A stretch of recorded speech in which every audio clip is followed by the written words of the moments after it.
l'univers du football, chaque protagoniste est le héros d'une épopée. Des joueurs sur le terrain aux entraîneurs sur le banc, des supporters en tribune aux dirigeants dans les coulisses, tous ont une histoire à raconter. Dans la lumière éblouissante de la victoire ou dans l'obscurité poignante de la défaite, à la fin de chaque match, de chaque saison, c'est toujours lui qui écrit la dernière ligne de l'histoire. Aujourd'hui, on parle de destin et c'est l'épisode 1.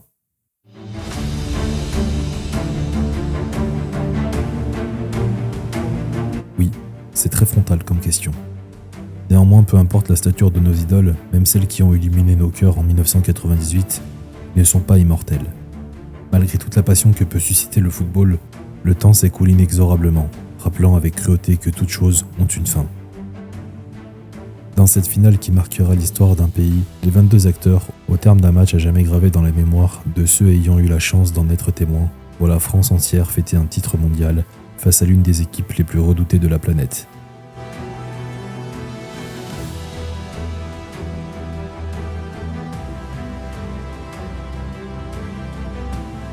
Et pourtant, un homme sortira discrètement d'un match qui l'aura mené d'une main de maître. Après avoir adressé un deuxième carton jaune à Marcel Desailly, Saïd Belkola eut le courage d'expulser du terrain le joueur français devant un stade bondé et acquis à la cause de la France. De surcroît, devant les yeux du président Jacques Chirac, qui ne manquera pas de féliciter l'arbitre pour son engagement et sa prestation.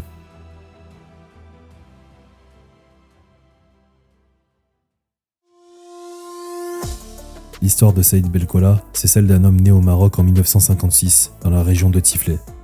Passionné de sport et plus précisément de foot, il évolue au poste de gardien de but jusqu'à ses 23 ans, mais décide de ranger les gants en 1979 pour devenir arbitre. Monsieur Belkola gravit les échelons et devient arbitre professionnel. Plus tard, à 37 ans, en 1993, son rêve se réalise, il est promu arbitre international. En 1995, il officie au mondial U17, et notamment le match comptant pour la 3e place entre Oman et l'Argentine d'un certain Esteban Cambiaso.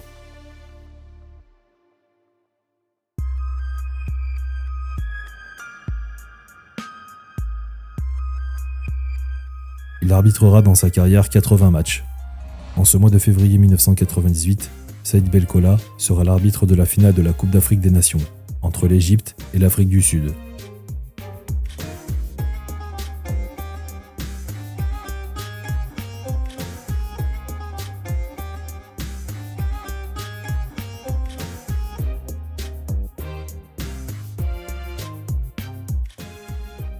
Avant l'apogée de sa carrière en 1998, en arbitrant la finale de la Coupe du Monde. Il sait que celle-ci est la seule qu'il pourra disputer, à cause de la limite d'âge imposée aux arbitres par la FIFA.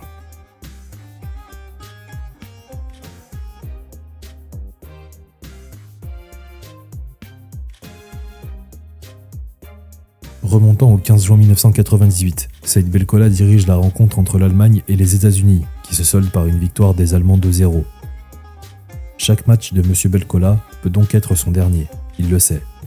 En revanche, ce qu'il ne sait pas, c'est que parmi l'Égyptien Gamal El Gamdour, le Saoudien Abdourahman El Zaïd et l'Émirati Ali Bouchsaïm, se trouve son nom pour devenir le premier arbitre représentant d'un pays musulman à officier une finale de Coupe du Monde. Il ne se doute pas que c'est lui, originaire de la ville modeste de Tiflis, qui représentera le Maroc en finale de la Coupe du Monde 1998.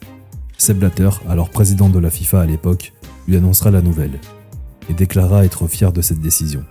Saïd Belkola, lui, est catégorique et donnera à la suite de cette nomination sa seule conférence de presse. Il ne manque pas d'exprimer une fierté et un grand honneur de représenter son pays, mais aussi le monde arabe et l'Afrique. Au sujet de Ronaldo le Brésilien, les questions sont inévitables, et il y répondit fermement. Il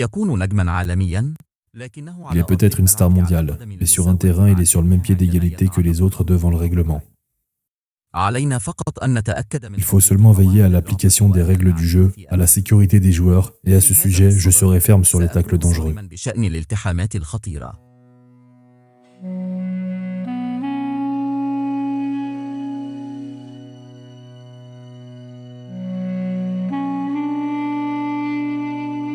Mais son destin bascule le même jour que lors du match opposant l'Allemagne et les États-Unis, le 15 juin 1998. Ce jour-là avait commencé le compte à rebours de sa vie. Après sa prestation saluée par le monde du sport pour avoir maîtrisé une finale avec autant de pression, comme doit le faire un arbitre de très haut niveau, il est décoré par le roi Hassan II et continue d'officier pendant 2 ans, Il est notamment l'un des premiers noms nommés quand il s'agit d'arbitrer le derby très chaud de Casablanca. Sollicité par la Fédération japonaise de football afin de former les arbitres nippons, il signe un engagement de 3 ans en tant que superviseur. Le 15 juin 2002, soit 4 années jour pour jour après son premier match officiel de Coupe du Monde, il nous quitte tragiquement d'une longue maladie respiratoire.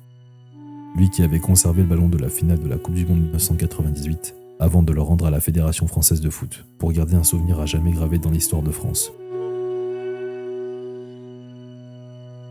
Monsieur Saïd Belkola fait aussi partie de notre histoire, en étant à jamais celui malheureusement qui nous a quitté le premier.